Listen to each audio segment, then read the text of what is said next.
Spend more time doing things that make you forget about the time. Luangkan lebih banyak waktu untuk melakukan hal-hal yang membuatmu lupa waktu. Charlotte Erikson. Apakah kalian pernah berpikir bagaimana caranya dan bagaimana rasanya ketika pesawat terbang pertama kali ditemukan bila kalian kembali ke masa 500 tahun yang lalu misalnya? Apakah kalian menyangka bila akhirnya manusia dapat terbang? Hal yang tampak tidak mungkin dilakukan tersebut akhirnya pada tahun 1903 dapat dilakukan. Sejarah menuliskan penemuan pesawat terbang pertama kali oleh Wright Brothers. Wright Brothers mulai mempelajari masalah penerbangan pada tahun 1889. Berawal dari mengelola sebuah toko yang menjual dan memperbaiki sepeda motor di Dayton, Ohio, mereka mulai bereksperimen dengan mesin-mesin. Pesawat mereka yang ketiga telah mereka uji sebanyak 1000 kali penerbangan dan ternyata berhasil diterbangkan dengan sukses. 1000 kali terbang bukan angka yang sedikit. 1000 kali terbang menunjukkan tantangan yang mereka alami berat dan tentu waktu yang mereka habiskan tidak sedikit. Namun mereka menikmati.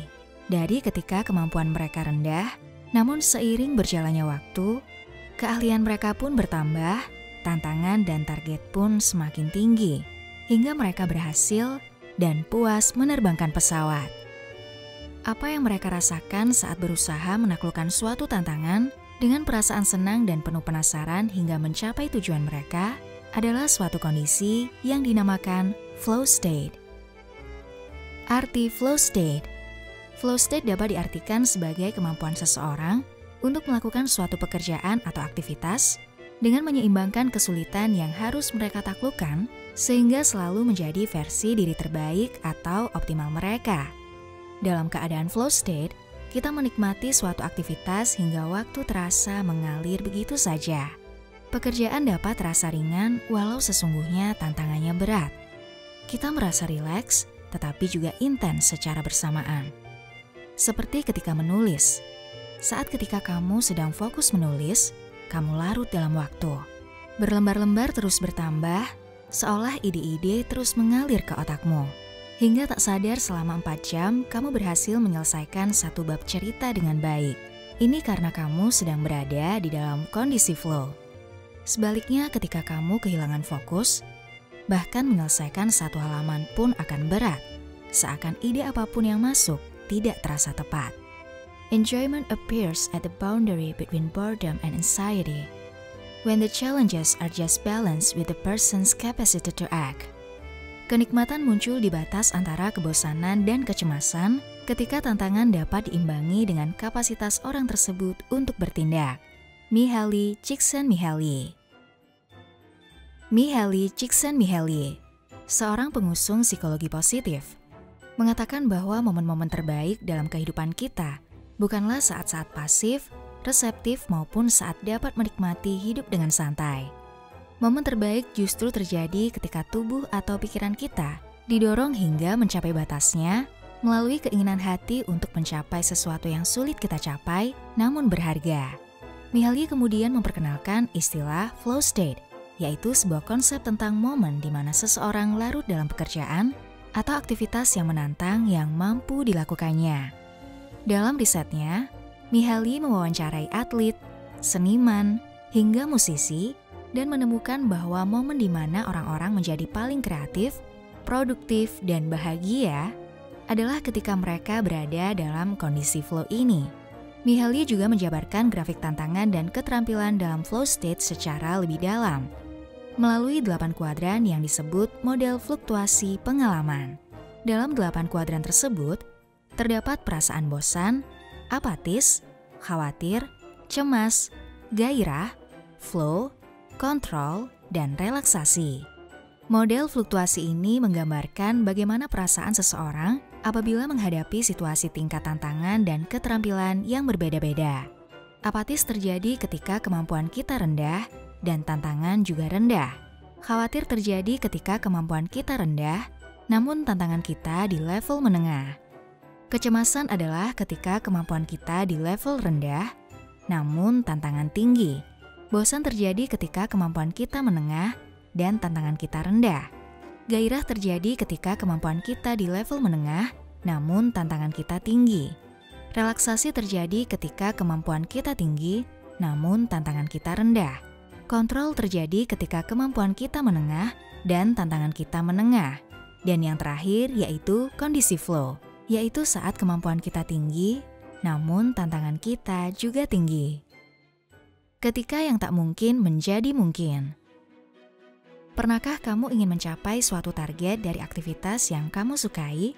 Misalnya kamu ingin dapat menaklukkan lari berjarak 10 km. Pada awalnya, bagimu itu tidak mungkin. Staminamu hanya mampu 4-5 km. Namun kamu mulai menaikkan jarak menjadi 6 km. Kemudian secara bertahap, kamu terus menaikkan target. Hingga tidak sadar kamu telah dapat menaklukkan 10 km. Bagaimana perasaanmu? Bandingkan jika kalian terus berlari di jarak 5 km, maka lama-kelamaan kalian akan bosan, karena tantangannya terasa semakin rendah. Namun dengan target yang lebih tinggi disertai dengan peningkatan kemampuan, kita terus menyeimbangkan diri sehingga kita terus merasa termotivasi, merasakan gairah hingga kondisi flow, di mana kita dapat menyeimbangkan kemampuan kita dengan target kita. Dalam kondisi ini kita terus mau belajar, terus mau meningkatkan kualitas diri, serta tidak cepat berpuas diri, dengan menetapkan target-target baru yang lebih menantang. It might be true that it is quality time that counts, but after a certain point, quantity has a bearing on quality. Mungkin benar bahwa waktu berkualitas yang diperhitungkan, tetapi setelah titik tertentu, kuantitas akan berpengaruh pada kualitas. Mihaly. Manfaat flow state. Flow state memiliki banyak manfaat dalam hidup, yaitu terus termotivasi. Kita akan selalu merasa termotivasi karena selalu ada target yang lebih tinggi untuk ditaklukkan. Kita tidak mudah berpuas diri dengan pencapaian yang kita dapatkan. Emosi lebih stabil. Dengan berusaha menyeimbangkan kemampuan, kalian sadar bahwa kalian harus mau terus belajar dan berkembang. Jika tidak, maka target yang lebih tinggi akan membuat kalian merasa sedih, khawatir, dan cemas, yang ujungnya dapat membuat stres hingga depresi. Lebih produktif.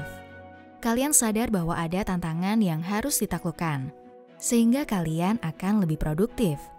Lebih memiliki rencana untuk dapat mencapai target sesuai dengan waktu yang kalian harapkan. Lebih kreatif. Untuk dapat mencapai dan menaklukkan target, otak kalian akan terus terasa menjadi kreatif, senantiasa terpacu untuk menyelesaikan masalah baru, mencari trik untuk dapat menemukan solusi. Akhirnya, kalian menjadi pribadi yang kreatif. Bahagia. Perasaan setiap kalian mencapai target yang kalian inginkan akan membuat kalian merasa bahagia, merasa sukses, dan termotivasi untuk menjadi lebih baik lagi. Cara mencapai kondisi flow state. Kondisi flow state bukan hanya dapat terjadi secara spontan. Kita bisa menempatkan diri agar diri kita dapat selalu menyeimbangkan diri pada kondisi ini. Beberapa hal yang bisa kita lakukan adalah dengan mengenal diri sendiri. Apa yang kamu inginkan dalam hidupmu, apa yang kamu sukai, dan apa yang tidak kamu sukai. Tanyakan pada dirimu, aktivitas positif dan produktif apa saja yang bisa membuatmu larut hingga tidak mengenal waktu. Bisa jadi aktivitas tersebut tidak banyak orang yang menyukai atau tidak banyak pula orang yang menguasai. Namun kamu menyukainya dan mau terus belajar tentang hal itu. Bebaskan diri dari gangguan eksternal. Lupakan pendapat atau pandangan orang lain. Lupakan suara mayoritas dan coba yakini apa yang kamu sukai. Meskipun mungkin keluargamu tidak terlalu mendukungmu, sebagian orang menganggapmu aneh, atau bila apa yang kamu lakukan tidak biasa. Banyak penemuan-penemuan penting terjadi karena ide gila. Tentu mereka berpikir unik, berpikir tak biasa. Jika semua orang hanya melakukan hal biasa dan wajar-wajar saja, maka tidak akan pernah ada penemuan dan kemajuan dunia.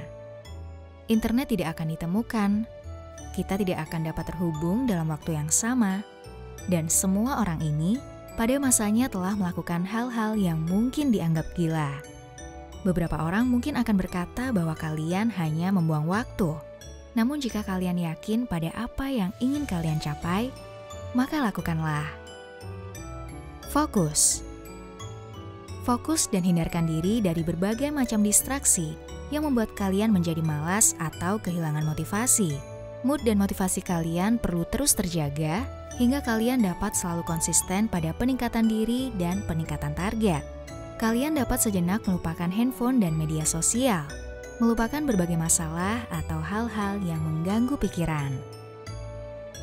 Bekerja di waktu yang tepat.